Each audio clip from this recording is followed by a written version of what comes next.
En París, Francia, al menos 4 personas, entre ellas 2 policías, fallecieron por un ataque con cuchillo en una comisaría cerca a la estación de metro Cité. El atacante fue neutralizado y las autoridades están en el lugar. 12 personas más fallecieron y ya son 19 las vidas perdidas en Irak por las protestas contra la corrupción y el desempleo que iniciaron esta semana. Pese al toque de queda decretado por el primer ministro Abdul Mahdi, las manifestaciones se mantienen.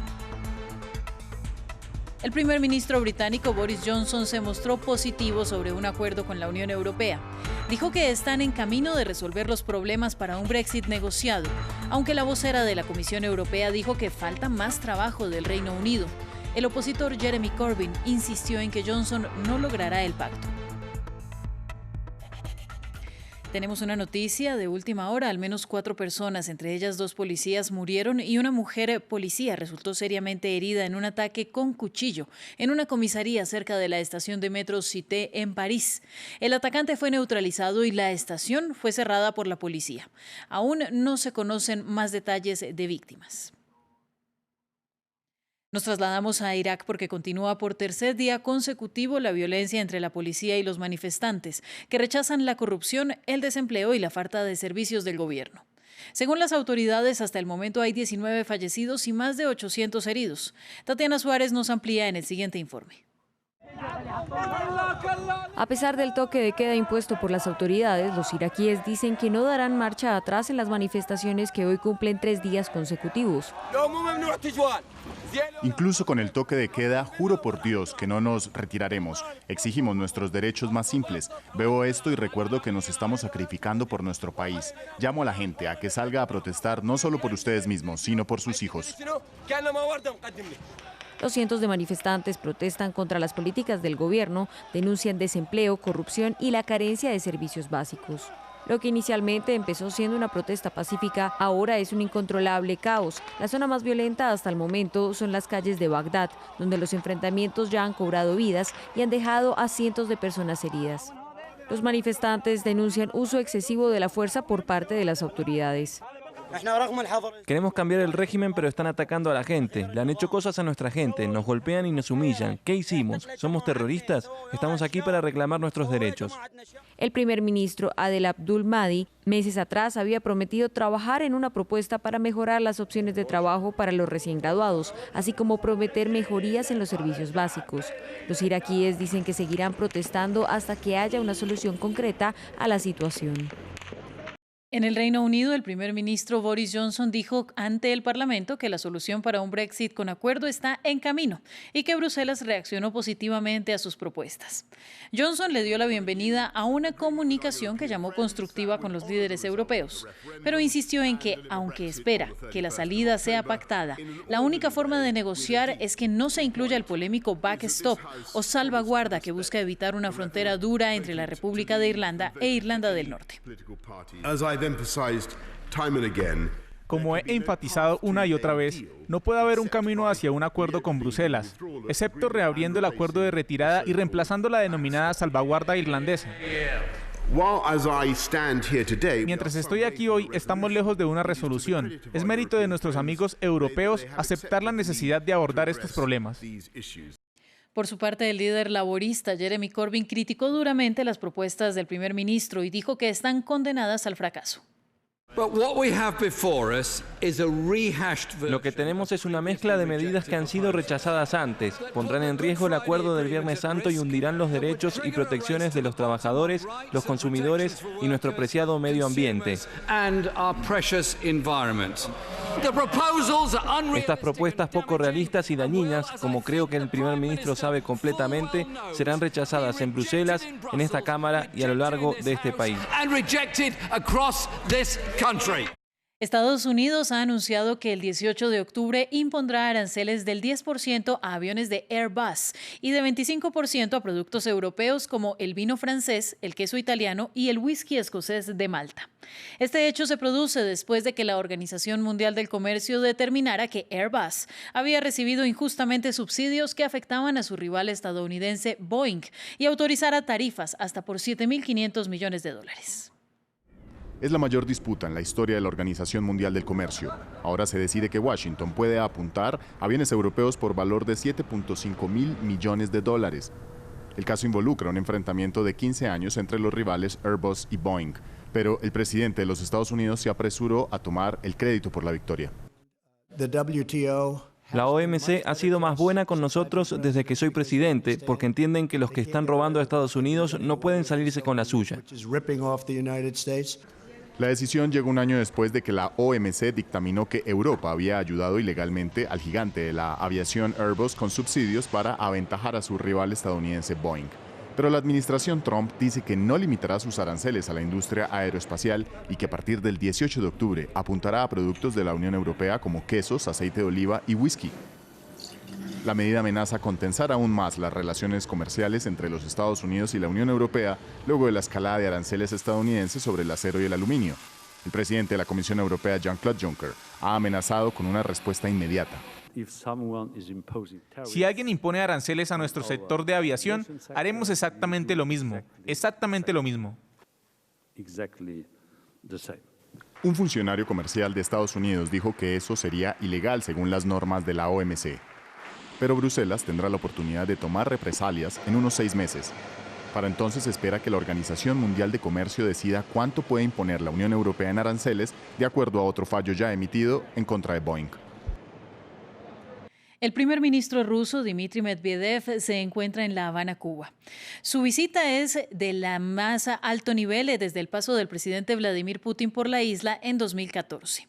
Son 2 días de agenda oficial en una fuerte muestra de apoyo a la nación comunista, que enfrenta una seria crisis por las sanciones de Washington. Moscú ha estado renovando su relación comercial y militar con los cubanos en los últimos años, como parte de su estrategia para expandir su presencia en América Latina. Previamente hablamos con nuestro corresponsal en La Habana, José Goitía, quien nos explicó qué simboliza el retorno de los rusos a la isla. Indiscutiblemente es altamente simbólico porque está curiosamente sucediendo lo mismo que sucedió hace 60 años. O sea, poco a poco los americanos van encerrando a Cuba y llegan los rusos que le van a dar un poco de oxígeno. Probablemente es lo que va a pasar en estos días, o sea, hoy y mañana, donde se firmarán acuerdos, donde se ve netamente que hay 30% el año pasado de aumento de la inversión y de la colaboración rusa, hasta en el ámbito militar, donde hubo 30% de aumentación. Probablemente va a haber anuncios importantes en este contexto donde Medvedev va a cruzar tremendas colas que hay en La Habana porque todavía hay muchos problemas, sobre todo con el diésel, pero en el combustible, el transporte en general. México conmemoró los 51 años de la matanza de Tlatelolco, con una manifestación que estuvo empañada por los disturbios. Los hechos se produjeron aunque las autoridades habían desplegado unos 2.500 policías y a pesar del llamado del presidente Andrés Manuel López Obrador, que había pedido que la protesta se realizara de forma pacífica. Informe de Valentina Torres Sánchez. Inició de forma pacífica. Miles de mexicanos salieron a las calles de la capital para conmemorar a las víctimas de la matanza de Tlatelolco. La movilización contó con un llamado cinturón de paz integrado por miles de funcionarios que buscaban preservar el carácter pacífico de la protesta. Asimismo, 2.500 agentes habían sido desplegados para garantizar el orden.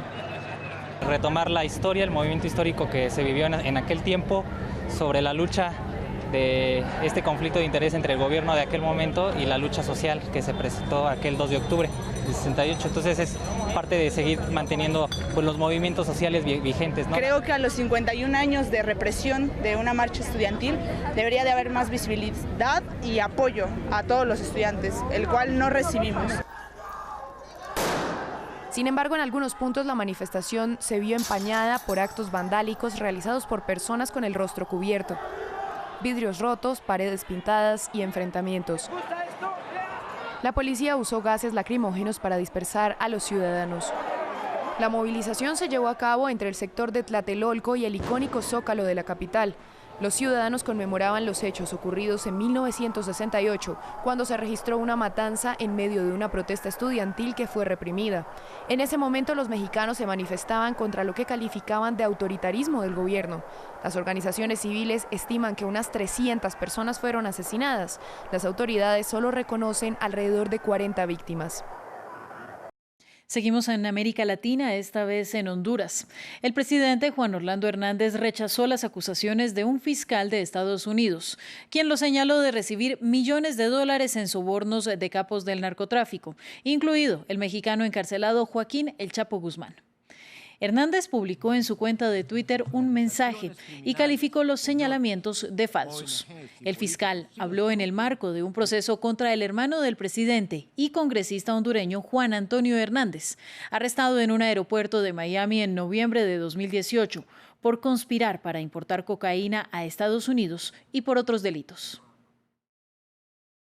1. De hecho, el fiscal no dijo eso, nunca dijo que el presidente recibió nada. 2. Y la alegación en sí es 100% falsa, absurda y ridícula. Esto es menos serio que Alicia en el País de las Maravillas. El cantante de la ópera Plácido Domingo, de 78 años, renunció como director general de la Ópera de Los Ángeles, tras una veintena de acusaciones de conducta sexual inapropiada. Numerosas mujeres, cantantes, bailarinas, además de músicos y otro personal, denunciaron los hechos. Domingo rechaza las acusaciones, pero dijo que mientras que se defiende, estará alejado de la ópera, que lideró desde 2003, para no afectar su funcionamiento. Y Japón y Corea del Sur sufren los efectos del tifón Mitag. Hubo deslizamientos y 6 personas fallecieron en Corea, donde más de 100 hogares y edificios privados se inundaron y se ordenó la evacuación de más de 1.500 personas. Entre tanto, en Japón, fuertes lluvias provocaron inundaciones masivas y se mantiene el estado de alerta. En Siria aún hay combates residuales contra miembros del autodenominado Estado Islámico y se teme un nuevo brote de violencia a causa de esta organización, aunque ya no tenga control territorial. Esta guerra sembró destrucción, pero también dejó huérfanos, hijos de yihadistas que murieron, unos niños a cargo de voluntarios kurdos, quienes sin recursos intentan hacer que crezcan normalmente. El informe es de Tristan Ustianowski. Una niñez perdida. Así resumen algunos la suerte de los huérfanos del autodenominado Estado Islámico. Están diseminados entre los otros menores de este campo de refugiados, cerca de Raqqa, la ex capital del califato, cargando con ellos las secuelas de la guerra. Me hablan de sus familiares y de cómo los mataron. Lo más difícil es cuando me cuentan que sus padres y madres fueron asesinados delante de ellos, o que perdieron a sus hermanos y hermanas frente a sus ojos, o que no saben dónde están. Aún recuerdan estar sentados juntos, se acuerdan del pasado.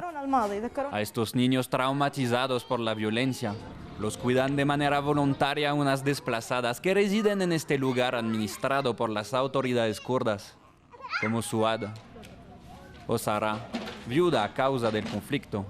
No les gusta la comida. Cuando juegan juntos no lo hacen realmente. Juegan a dispararse encima o a sembrar minas en el suelo. Estas cosas están todavía arraigadas en su cabeza y no hay nada que les pueda hacer olvidar. No estudian y no van a recrearse con los pequeños. Fueron privados de todas estas actividades. Son iraquíes, tayikos, uzbecos, indonesios, rusos, y tienen entre 18 meses y 13 años. La mayoría estaban en Baguz, el último bastión del Estado Islámico que cayó en marzo pasado. En este campo son 24, pero hay centenares de huérfanos del grupo terrorista en Siria, repartidos en sitios como este. Sin recursos, los responsables kurdos buscan apoyo para que estos niños sean repatriados a sus países de origen y que tengan una debida atención psicológica, para que algún día puedan crecer como cualquiera. Y para finalizar, 3 astronautas se despidieron de la Estación Espacial Internacional y abordaron la cápsula Soyuz. De vuelta a la Tierra, abordaron el ingeniero Nick Hague, el comandante Alexei Ovchinin de la Agencia Espacial Rusa, ambos con 202 días en la estación. También regresa el experto en vuelo espacial Hassan Ali, tras 8 días en órbita.